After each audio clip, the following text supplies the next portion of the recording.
আমরা চলে এসেছি নতুন ঘরে। আর এখানে জিনিসপত্র মোটামুটি গোছানো হয়ে গেছে। আর এটা হচ্ছে গিয়ে দেখো, এটা হচ্ছে গিয়ে ঠাকুর ঘর, মানে এটা হচ্ছে একটা ছোটো ঘর, তো সেই ঘরটাকে আমি ঠাকুর রেখেছি বলে ঠাকুর ঘর বলছি, ঠিক আছে। তো এই ঘরটার মধ্যে দেখো আমি লাইটটা জ্বালাই, এই যে দেখতে পাচ্ছ, এটা হচ্ছে ঠাকুরের লাইট। আর এখন যে দিনের বেলাতে লাইট জ্বালাতে হচ্ছে না, তবু জ্বালালাম। তো এই হচ্ছে ঘরটা। এই ঘরটা আজকে আমি তোমাদেরকে একটু দেখাই। এই ঘরটা হচ্ছে এবং টালি বসানো রয়েছে। আর এই যে এখানে হোম থিয়েটার রেখেছি। এই যে এখানে নিচে বই রেখেছি কতগুলো, মানে এই বইগুলো ছিল আগে, তো এখানেই এই সেলফটাতেই ছিল, তো আমি এটার মধ্যেই রেখেছি। আর এখানে কিছু বাসন এখনও গোছানো হয়নি, এর মধ্যে কিছু কাপ টাপ আছে, এই কাপ প্লাস্টিকের কিছু জিনিস এগুলো রয়েছে। আর এইখানে দেখো শোকেসটা রেখেছি, ঠিক আছে, এই যে দেখো। আর এই শোকেস আলনা আছে যেহেতু, কারণ আমি নিয়েছিলাম এটা হচ্ছে আলনার জন্যই নিয়েছিলাম। মেন মিরারটা আমার ঠিক প্রয়োজন হয় না, কারণ ওই ঘরে তো ড্রেসিং টেবিল রয়েছে, আর একটা স্ট্যান্ড ফ্যান্ডও রেখে দিয়েছি এখানে। আর এই যে জামা কাপড় রাখার জন্য আমার এই আলনাটাই প্রয়োজন ছিল, তো ভাবলাম ঠিক আছে একটা মিরর যদি থাকে এক্সট্রা অসুবিধে হয় না। তো যেটা তোমাদেরকে দেখাবো এখন আমি, সেটা হচ্ছে আমার ঠাকুরের জায়গাটা, এটাই তোমাদের সাথে প্রথম আমি শেয়ার করি নতুন বাড়িতে, এটাই আমার ফার্স্ট ব্লগ ভিডিও হবে। তো হবে কেন বলছি, হচ্ছে। আর এই যে দেখো, এই ঝুড়িটার মধ্যে আমি ঠাকুরের সব জিনিসগুলো গুছিয়ে গুছিয়ে রেখেছি, ঠিক আছে।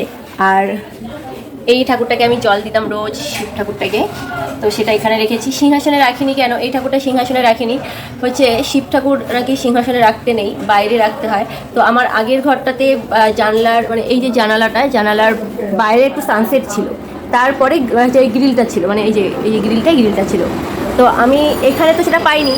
তো বাইরে সেরকম জায়গা বলতে ওই বাইরে একটু ফাঁকা জায়গা আছে, যেটা তোমাদের সাথে পরে হয়তো কখনো দেখাবো, সবে তো নতুন এসেছি এখানে, তাই আর বাইরে গিয়ে ভিডিও করছি না।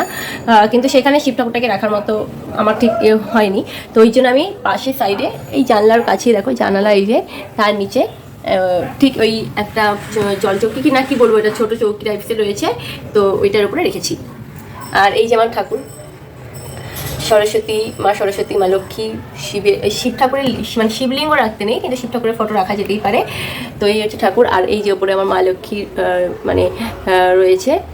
আর এই যে টুনি লাইটগুলো এখনও সেট করা হয়নি, মানে ওইটা ভেতর দিয়ে লাইন করে নিয়েছি, কিন্তু টুনি লাইটটাকে আমি পুরো সিংহাসনটা দিয়ে, মানে এই দিকটা দিয়ে পুরোটা সেট করব, মানে পুরো সিংহাসনটাকে কভার করব। তো ওর জন্য পেডিক দিতে হবে কিছুটা, তো সেগুলো এখন দেওয়া হয়নি বলে আমি সেট করতে পারিনি, তো পাশে রেখে দিয়েছি। ওই আলোটা জ্বলে সন্ধ্যেবেলা, এখন জ্বালালাম তোমাদেরকে দেখানোর জন্য, ঠিক আছে। তো এই হচ্ছে আমার ঠাকুর, এখানে বসিয়ে আমি পুজো দিই। আর কি, এই যে আজকে তোমাদেরকে আমি এটা দেখালাম, অন্যদিন পুরো মানে আমার রুমটার ভিডিও দেবো। হচ্ছে আজকে এই একটা রুম দেখালাম, ওইদিকে ডাইনিং ফাইনিং আছে, ওইগুলো একটু এখনও গোছানোটা কমপ্লিট হয়নি, ওই জন্য দিতে পারলাম না, মানে দিলাম না, পরে দেব। আর এই যে আমি কি বলবো, শরীরটা খুব একটা ভালো নেই আমার। তো বন্ধুরা, আমার ঠাকুর হচ্ছে গিয়ে আমি নিজের মতো করে সাজাই, আর মানে নিজের মতো করেই পুজো দিই, কোনো নিয়ম মেনে পুজো দিতে হবে সেরকম আমি দিই না। মানে নিয়ম তো মানুষেরই তৈরি, আমি এটাই মনে করি যে মানুষ যখন তৈরি করেছে তখন সব কিছু তৈরি করতে পারে, আর প্রয়োজনেই তৈরি করেছে, মানুষ প্রয়োজনের বাইরে কিছুই করে না, তার নিয়মটাও হচ্ছে ওই প্রয়োজনেই তৈরি করা। তো আমার মনে হয় ভক্তিতেই শক্তি থাকে, তো মনে যদি ভক্তি আর বিশ্বাস থাকে, যে কোনো পরিস্থিতিতে, যে কোনো জায়গায়, যে মানে যে কোনো স্থানে, যে কোনো পরিস্থিতিতে, যে কোনো মানে অবস্থায় ঈশ্বরকে স্মরণ করে ভক্তি ভরে, মানে তাকে স্মরণ করলে, তার আরাধনা করলেই পুজো হয়ে যায়। তো আমি আমার ঠাকুরকে নিজের মতো করে দিয়েছি। আর হ্যাঁ, এটা যেহেতু একটু নতুন ঘর, আর তোমাদেরকে একটা খবর এখনও পর্যন্ত দিইনি, আর একটু ওয়েট করো তাহলেই দিয়ে দেবো। তো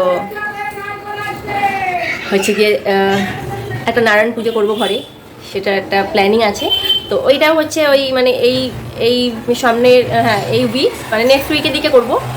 অবশ্যই তোমাদের সাথে ভিডিও শেয়ার করব, তোমাদেরকে তো বলবোই। আর তো এই হচ্ছে আমার ঠাকুর ঘর, মানে বলতে পারো ছোটো ঘর। এখানে মানে বিছানা করে শোয়ার মতো অনেক স্পেস আছে। তো যেহেতু এখন প্রয়োজন হচ্ছে না, তাই আমি ওই ঠাকুর পুজোটাই করছি। কিছু অল্প স্বল্প জিনিস রেখেছি, আরও কিছু জিনিস বাইরে গোছানো বাকি রয়েছে, কারণ এখনও তো একটা সপ্তাহ হয়নি এই রুমে এসি। আর কি বলবো, বাইরে এখন থেকে এখানেই ভিডিও করব, তাই বলছি যে বাইরে মানে রাস্তার ধারে যেহেতু এটা, গাড়ির আওয়াজ হবে, একটু প্লিজ কোঅপারেট করো। তো হয়তো আমার চোখ মুখ দেখে বুঝতে পারছো আমার শরীরটা একটু খারাপ। আর ঠিক আছে, আর বেশি কথা বলতে পারছি না, মাথাটাও ব্যথা করছে। তো তো ভাবলাম একটু তোমাদের সাথে শেয়ার করি। অনেকদিন ভিডিও দেওয়া হয়নি, 2-3 দিন হয়ে গেছে প্রায়। তো চলো এখানে ভিডিওটা এন্ড করছি, দেখা হচ্ছে পরের একটি ব্লগে। টাটা, ভালো থাকবে।